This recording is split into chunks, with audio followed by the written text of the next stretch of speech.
জোর হাত করে মানে বলবো তোমরা এত ভালো চেও, তোমরাই বলো না, আমি এভাবে বলছি, হয়তো তার খুব রাগ হচ্ছে। সে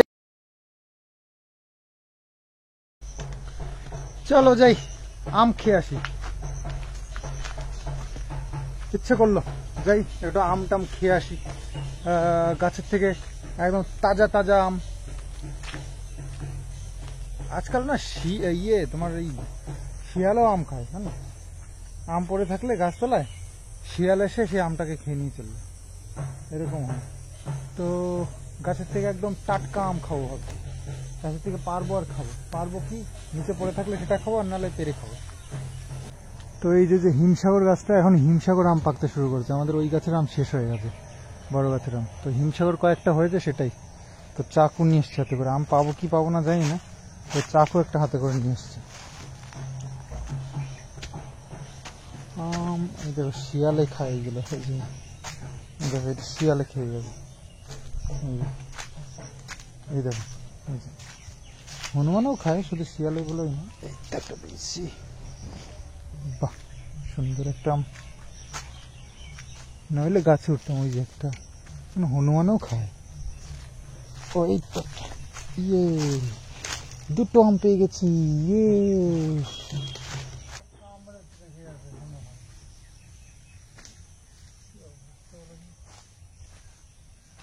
হনুমানে আম কামড়ে রেখে গেছে গাছে। রাস্তার পাশে এটাও কয়েকটা হয়েছে, একদমই কম, যে কটা হয়েছে সে রাস্তার পাশে। এটা একটা বাজে, ভীষণই বাজে। তো এখান দিয়ে একটু খুঁজে নি, এই গাছের আমও কয়েকটা পেকেছে। চলো এবার আম খাওয়া যাক। এটা বেশ ভালো, নিরাশ হই না কখনো।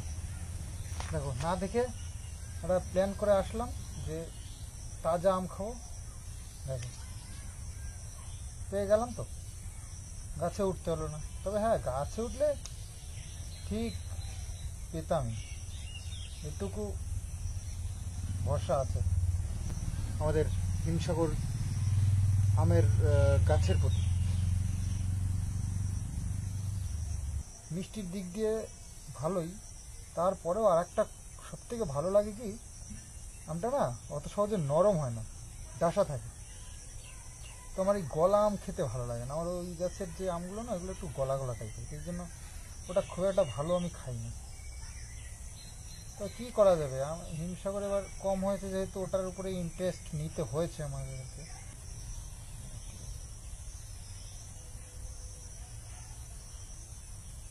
আহা, জীবনটা ধন্য হয়ে গেল।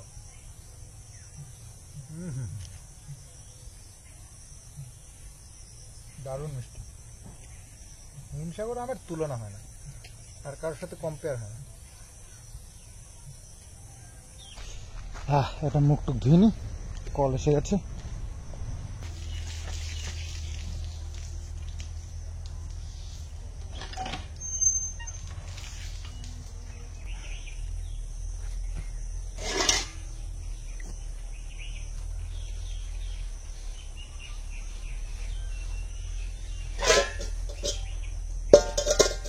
বাসন এই পরে রয়েছে সকাল থেকে, সকালে খাওয়া দাওয়ার বাসন সেগুলোও রয়েছে উপরে, সেগুলো আর এগুলো নিচে রান্না করেছিল। তো এই বাসনগুলো নিচে রয়েছে।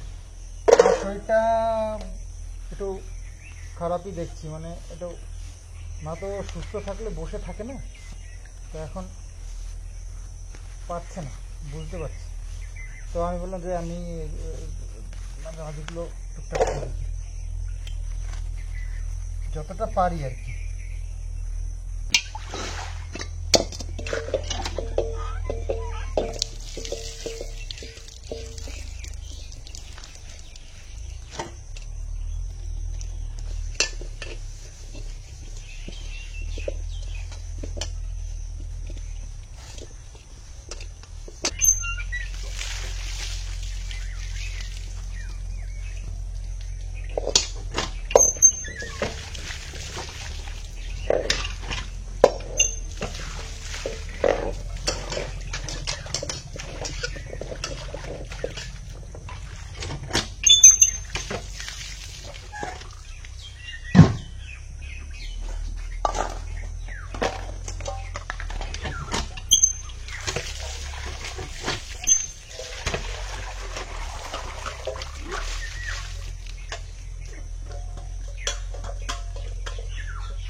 দিয়ে দিলাম না ধর।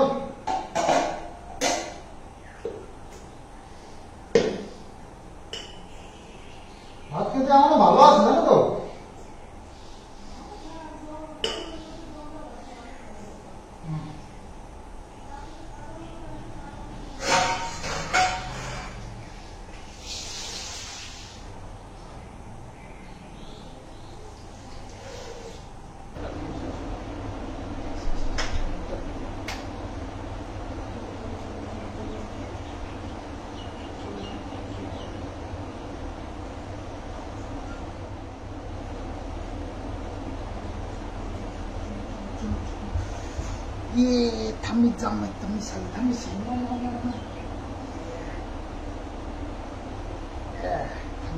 হয়ে গেল।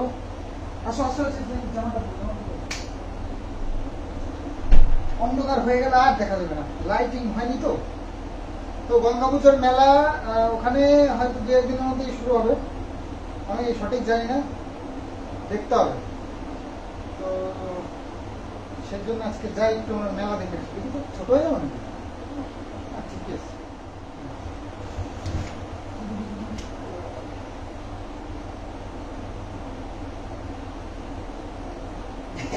একটু আসা দিকি একটু ভালো করে সিম দিয়ে দিত।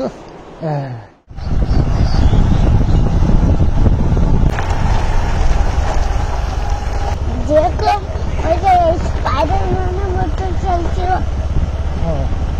এইখানটায় এইখানটায় তোমার বন্ধু বাড়িটা? হ্যাঁ, আর একটু দূরে। স্কুলের বন্ধু নাকি? না, ওই যে তো এসে গেছি গঙ্গা পুজোর মাঠে। তো এখানেই গঙ্গা পুজোটা হয় প্রতি বছর এই বড় মাঠটাতে। তো এই যে দোকানদার সব চলে এসছে এক এক করে, এখন ঘর করবে। তো যাই হোক, এই যে প্যান্ডেলের দেখতে পাচ্ছ কাঠামো সব রেডি, এখন কাপড় মারতে হবে। তো কাপড় খুব শীঘ্রই হয়তো মারা শুরু করবে, 2-1 দিন আর টাইম আছে মাত্র, 5 তারিখে পুজো। তো দেখো আরও এই দিকটা দিয়ে আরও দোকান সব আসছে, তো সেটাই কিষাণুকে দেখাচ্ছি। দেখো বাবা, যে আরও দোকান আসছে, অনেক বড় মেলাটা হয়। ছোট্ট, খুব একটা বড় না জায়গাটা, তবে মেলাটা বেশ বড় সড়ই হয়, অনেক দোকান টোকান বসে। আর এই হচ্ছে চূর্ণী নদী আমাদের। এই চূর্ণী নদীর একটা বাঁক আছে, এই বাঁকের ওপরেই হচ্ছে গিয়ে পুজোটা হয়। তো চারিদিকটা দেখো একটু এইরকম। মাছ আছে কোথায়? এখানটায়? তাই না? আমি তো বুঝতেই পারি না, তুমি কি করে বুঝলে? হ্যাঁ, ঝপাত ঝপাত খাওয়াচ্ছিল। আচ্ছা তাই না? কি আর করা যাবে, মাছ ধরা যাবে না, মাছ ধরতে গেলে জাল লাগবে বুঝলে, সেগুলো আমাদের কাছে নেই তো। যেটা দিয়ে ও, যেটা দিয়ে আম পারি ওইটা দিয়ে মাছ ধরা যাবে? হ্যাঁ। আচ্ছা ঠিক আছে, এটা নিয়ে আসি তাহলে।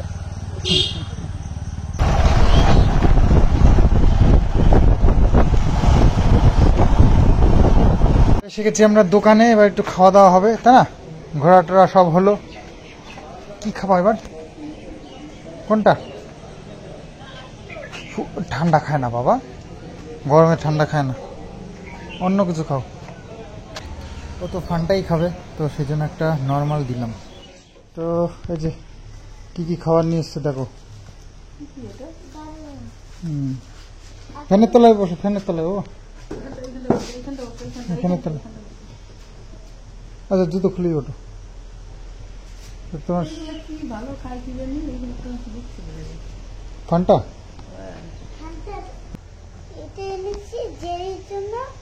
জেলির জন্য এনেছে এটা। আচ্ছা, আর এটা জেলির জন্য, আর এটা খাওয়ার জন্য না, জেলির জন্য এনেছে, এটা তো খেতে হবে না। আর এটা খাওয়ার জন্য।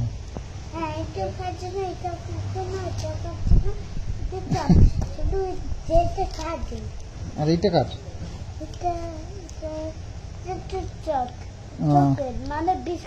ও আচ্ছা, 2 মগ জল নিচ্ছি একসাথে। গাছগুলো সেই বর্ষার সময়, বৃষ্টির সময় ভিজেছিল, তো যেদিন নিয়ে এসেছিলাম সেদিনকে যে জল দেওয়া ছিল ওই জলই রয়েছে, তারপরে আর জল দেওয়া হয়নি। তো একটু জল দিয়ে দিই, একটু গামলা দেওয়া হয়নি, শুকিয়ে শুকিয়ে গেছে। ও বাবা, এটা তো একবার পুরো সাদা ফকফকা। ও, এটা মনে হয় জল দিয়েছে না। তো কিষানু সন্ধ্যাবেলায় একদম সুন্দর পড়তে বসে গেছে, এই যে একদম ভালো ছেলের মতো। তো সারা দিনটা আজকে একটু হাওয়া নেই, মানে এত গরম লাগছে কি বলবো। তো গেল দিনও ষষ্ঠীর জন্য বলেছিলাম যে বিশাল ষষ্ঠীতে মজা করবে জামাই, কিন্তু পরে দেখলাম না। তো আজকে দেখছি প্রচুর গরম, মানে গেল দিনটাও সকালের দিকে একটু ঠান্ডা ছিল, হাওয়াটাও ছিল। আজকে একদম সারা দিনে একটু হাওয়া নেই। যাই হোক, আজকে পান্তা ভাত হবে রাত্রিবেলায়, সেই জন্য লঙ্কা ছিল না, কাঁচা লঙ্কা নিয়ে আসলাম, আর পেঁয়াজও ছিল না, পেঁয়াজ নিয়ে আসলাম। তো পেঁয়াজ আর কাঁচা লঙ্কা ছাড়া পান্তা ভাত খাওয়াটা মানে একদমই অসম্ভব।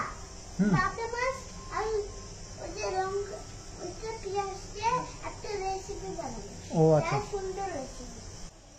প্রতিদিনের মতন একদম সুন্দর পড়াশোনা করতে বসে গেছে কিষানু মিত্র দাদার কাছে।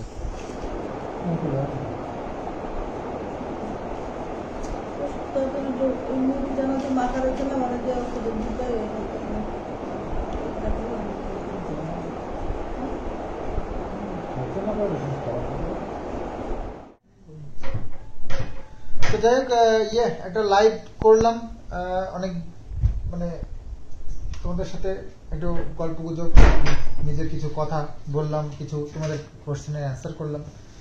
তো যাই হোক, লাইভটা শেষ হয়েছে, এখন 10:45 বাজে।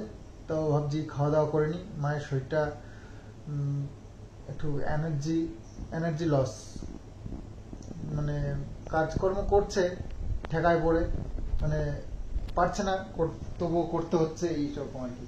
তো আমি যতটা পেরেছি মাকে একটু হেল্প করার চেষ্টা করেছি, তো যতটা আর কি সম্ভব আমার কাজ কর্ম করার পরে, তো সেতটাই। তো যাই হোক, চলো এবার খাওয়া দাওয়া করি। একটু পান্তা ভাত রয়েছে, ওটাই খাবো। মা তো মুড়ি টুড়ি খাবে বলছে, মায়ের পান্তা ভাত 3 বেলা ভাত না খাওয়াই ভালো, দুপুরবেলায় খেয়েছে। তো এই আর কি। তো চলো দেখি কি ব্যবস্থা আছে। তো পান্তা ভাত নিয়ে বসে পড়েছি, আর মাছ ভাজা আছে সাথে, পেঁয়াজ লঙ্কা, তো একদম মাস্ট লাগবেই পান্তা ভাতের সাথে। তো বাবু আবার পান্তা ভাতের জল খায় না, কিষানু পান্তা ভাত আমার সাথে। তো সুন্দর করে মাখিয়ে কিষানুর একটা মাছ, ঠিক আছে? একটা মাছ কিন্তু তোমার, হ্যাঁ একটা আমার, একটা তোমার, ঠিক আছে? আরে দিন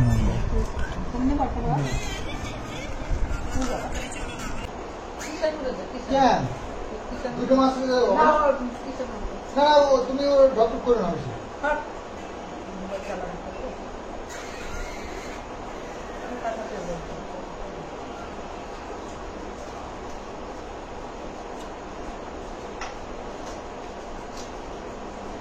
নিজের শরীর ব্যাপারটা মনে আর আসবে।